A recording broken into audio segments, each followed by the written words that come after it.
What is up? Welcome back to the Supercoach Experience podcast. I'm your host, Brandon Savage, the coach of the Xavier Turbos. This is the Q&A episode for the Patreon members. If you are listening on the public feed, then welcome. You are welcome to listen because it probably helps you as well because our Patreon members are very, very smart in how they articulate their questions. I'm especially looking forward to Blake 89's question every week, like clockwork. It feels like a while since we've answered one of his questions. I think is he running out of trades? He missed like 2 weeks ago, so I'm very excited for him coming up. But I'm joined by the Bulldogs. How are you? If you could stop calling me the Bulldogs so that, as the pretenders. Look, I actually wonder if that's accurate because from what I saw on the weekend, I saw a team that's ceiling there is more in their ceiling. Yeah. The Tracy news hurts them for the rest of the regular season, but won't matter come finals time. I'm very, very interested. I haven't believed in them all year, like a lot of people haven't. Their defense is obviously top of the pops, but I saw some signs in their attack against, I thought, a pretty brave Manly side that were scary. It was good to see them back using Viliami Kikau on that left edge as well. They haven't used him for a couple of weeks. Yeah, I think they're a lot scarier than what I thought they were a couple of weeks ago. And like we asked each other questions a couple of weeks ago based on who we think can win a final. And I think they are a little bit better than what I expected. But at the same time, Manly have been inconsistent. Yeah, absolutely. Agree. It's Melbourne and Penrith I want to see them beat. Yeah. And I'd love to see them play the Broncos again because I think I'd like to see them play Canberra again. Yeah. As well. I think that because Canberra were on top in that first half. Yeah, and the Bulldogs were fantastic in the second half. But you don't want to leave finals games to chasing points like that in the end. And look, the Raiders have been inconsistent during games as well. Like they've had good and bad patches in the same game. I think that they're one of the few forward packs that can really go with the Dogs. And yeah, I'm interested to see how that goes as well. But yeah, those are the teams. All right, let's go on to the first question by Zim Vader.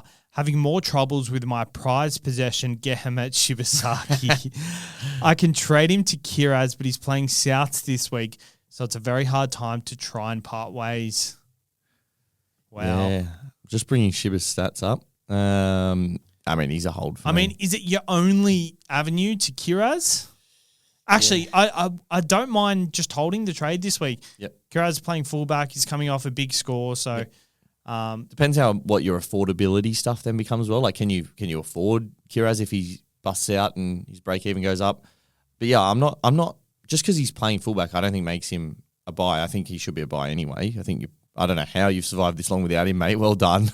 But yeah, I don't think I'd want to sell Shibasaki right now. He's so locked into his role. They have a great draw, and I just think he could be a really good pod on the way home. Like a fun pod. I 100% agree. And they've got a good draw. I think players after Origin tend to grow another leg, especially guys like Shibasaki, who really means a lot to them. I would be finding other avenues to get Kiraz. And like, I guess this week, if you feel like you need to get him this week and he's your only avenue, then I get it. But getting Kiraz isn't really a difference in your side. I think Shibasaki is a good thing. He's got a very good matchup. I'd honestly look at selling anyone else. Ruben Garrick, maybe not a Ruben Garrick. He's got a good draw for the head-to-head finals. There'd be some centre wings that you could sell. Yeah, like your fourth centre wing. Even someone like Mark is someone you could consider selling. Like, Mark is a sell, in my opinion. Just a stat that I've picked up here, just looking briefly at it now. If you want to know where Shibasaki's at energy-wise and, first ever Origin series, is probably you'd think it's taken a lot out of him.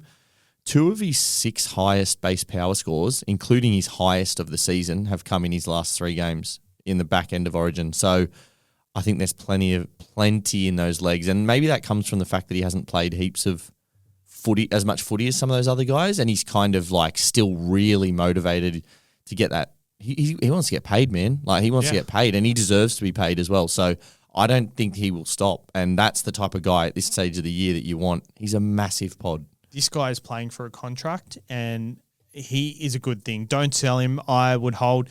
I think it's deja vu right here because we're answering this question saying the complete opposite. A while ago. You've held on this long. Don't sell now. Now is the time you want to own him. Now he becomes a real good thing. Yeah. Matthew Gibson, I'm after non-Raiders or Sharks 2RF. Under 525k, thoughts on Aiken, Nanai, Lemuelu, or anyone else? I saw this question earlier, and Nanai was someone I was so close to purchasing last week. For 500k, he's got a very good draw coming up. Obviously, the Sharks this week, but they've got the Titans. The Sharks this week. They've got the Sharks this week. Yeah. Oh, who do the Cowboys have? Yeah, the Cowboys have the Sharks this week. Then they have Parramatta, Newcastle, Tigers, and Broncos. I like Nanai, and I like that he's back on that right edge next to Dearden. Yep. No, I think that's I think Nanai's always a fun pod to own. He's a guy you can plug in and hope he can win you a week or be a real. You just got to play him on the right weeks. You don't want to play him on tougher matchups if you can, but he's fun. I like him. It's a real pity because I would really, and I know the price range you're looking at, I would have loved to have suggested Leka Halasima just as a, I know Mikey jumped on him last week. Every week I watch him, he seems to get better and his athleticism just jumps out at you. Reminds me of when, different vein, but it reminds me when Payne Haas came into the league and he just looked like a different athlete than the other middle forwards. Yeah. Leka looks like a different athlete than some of the back rowers. He actually looks like, I don't even know who to compare him to, but he's so strong and fast and athletic. Kind of reminds fantastic. me of like a He actually reminds me a bit of a young Nenai. That's who he reminds me of the most. I reckon he's got more about him. He's definitely got more about him, but more aggressive. Nenai was a amazing athlete when he came through, and he kind of had to learn how to defend and stuff. David Fafita. Yeah, like that. And I think it probably even more probably like him. Yep. Yeah, probably but more aggressive. Yeah, I think so. Like just when he's in tackles, young David Fafita was super aggressive. Yeah, super aggressive. Just really like when they're in tackles, just so looking strong, like man. they're just bloody throws fighting people off all the time. every time. The fact that they have him and Vaimaunga and Laban is ridiculous. I know I say that a lot on this podcast, but my God, is their future bright? Like they got they're having to play Kurt Capewell at centre just because those guys are that good. Don't forget Jet Cleary coming through the grades. Did you see his 2 tries on the weekend? Yeah, I did. Very Nathan-esque. Yeah, it was. I think he's got a bit of clearly got a bit of work to do, but it is nice to see him going well because he was never like a gun when he came through or when he was younger. And I think it's good to see those guys go well who probably weren't like always the next big thing. You kind of want to see people come from the clouds and turn into good footballers. I know he's got the name, I know he's got the family, but in his own right, he was never the best, nowhere near the best footballer in his age group, and he's going all right now. You know who else wasn't? Who? Nathan Cleary. Yeah, true. Well, he barely played until he was about 14, wasn't he? 13, 14. Pretty much. Jerome Luai was a guy coming through, Yep. and Nathan Cleary absolutely dominated the NRL. So it's very similar. I like seeing the good trajectory. ones go well as well. Like, Isaiah Katoa was always highly touted, and then he's come through and he looks really good. Harry Grant was highly touted. Yep. Like, I like seeing those guys because you know that if they're that good and they go towards it, like their ceiling is like high. But I love an underdog story. I'll tell you what I also find, the big dogs coming through, like the big names, a lot of them don't Yeah, heaps. get up heaps. to where they are, where a lot of them should. So it's really good when they do fulfill that. A lot of them potential. haven't probably had the challenges that those outside guys have had. Like they haven't had to be as resilient. I think like they always come through and they were pretty good, and they didn't really get challenged to be better or challenged to sort of train harder or eat right and that sort of thing. And when you get into the NRL, no one cares about what you've been to that point. You got to prove yourself all over again, and it can be quite hard for some people. Yeah, like it's ridiculous how Payne Haas went on to do what he done, because he's just obviously like What a freak. He would have been, as a junior, he just would have been so hard to Have you handle seen 'cause any of everyone- his highlights? Yeah. He's at keeper. Yeah. Just so many people would be so much smaller than him. Yeah. So like the fact that he kept it up Yeah. at NRL level, He has is an crazy. incredible, with all the other stuff that's kind of gone on with his family and all that sort of stuff. He just must be so mentally strong. Like he's something else. He's a weapon. Love him. Kane Johnson trading in Cleary this week. Who would you trade him wanting cover for Brayley on the round 25 bye? Starling and keep Sandon Smith. Hope he plays against the Eels and having no hooker if he's out, or Smith out. Keep Starling versus Penrith. Yeah, I don't see how Sandon gets back in the side without injury, which could happen. But So who would you sell, Sandon or Starling? I'd sell Sandon not even easily. close. Yeah, that's a good call. Yeah. I think.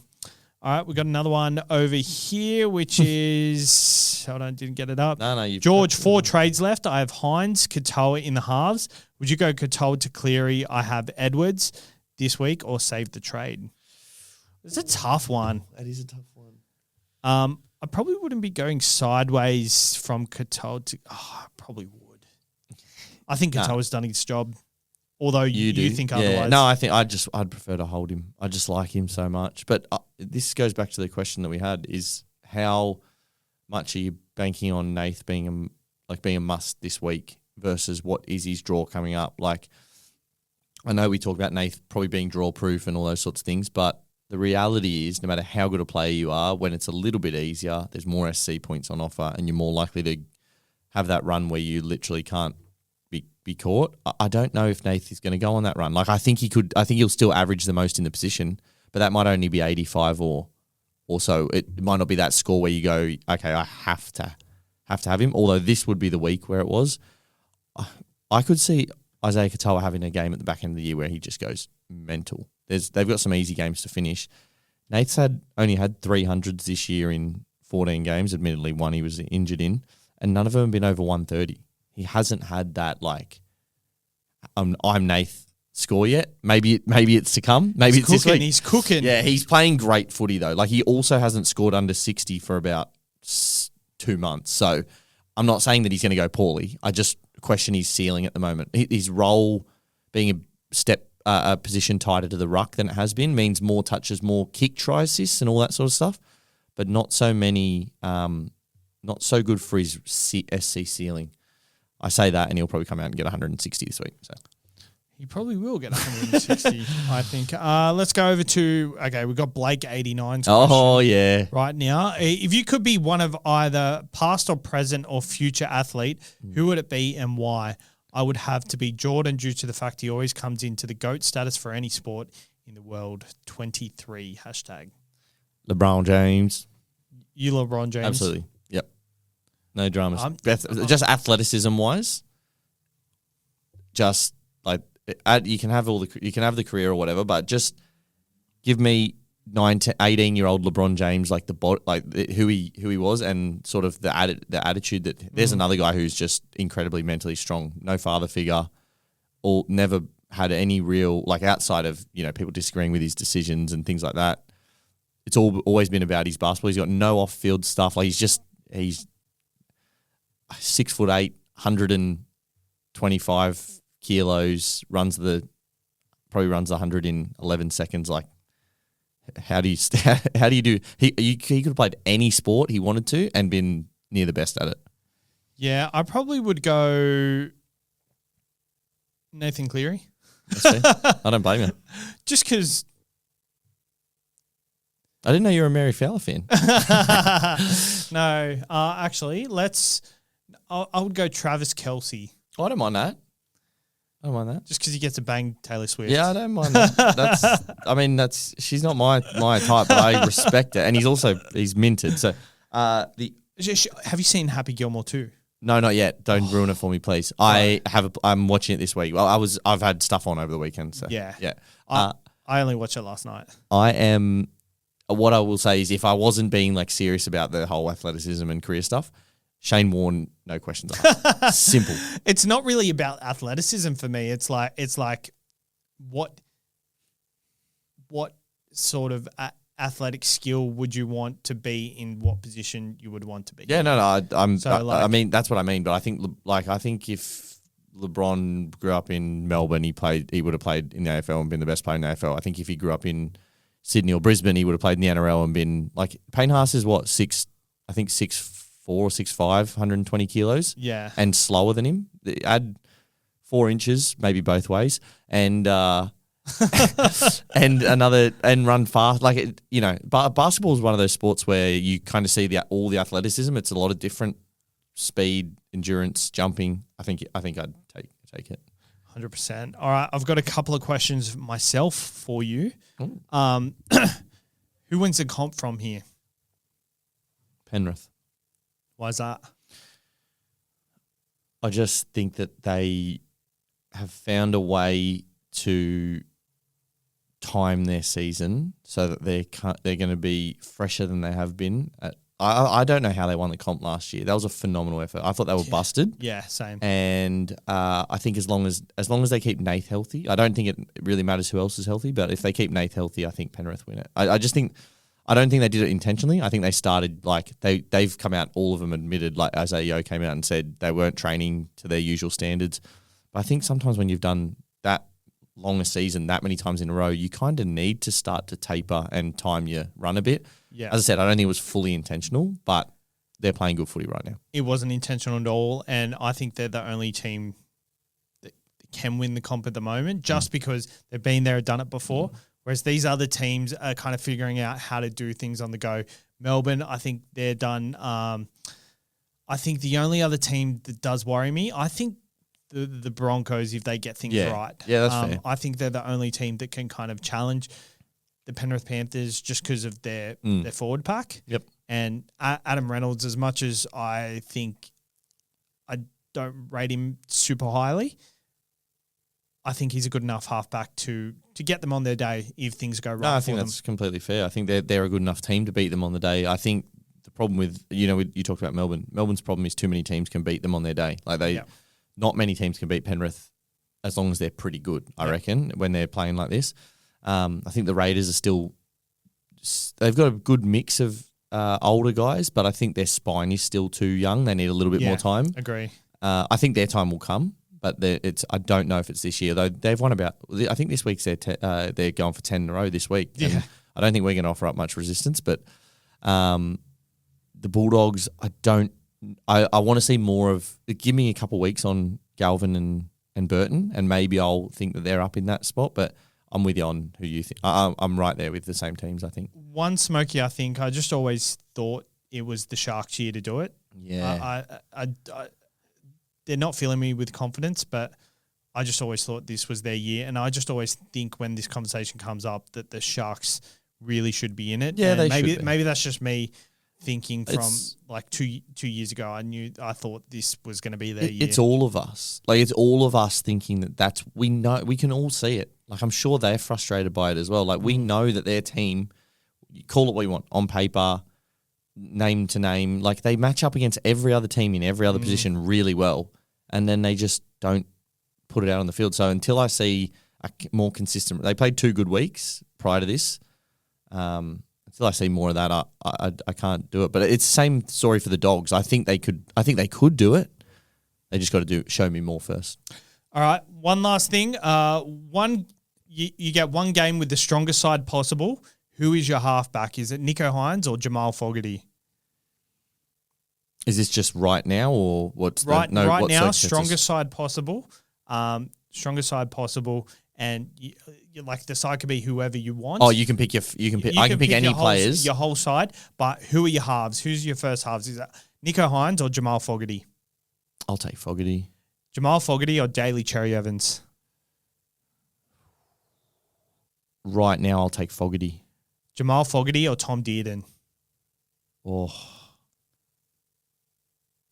I'll take Dearden, but I'd need to pair him with a proper halfback. Tom Dearden or Jerome Hughes?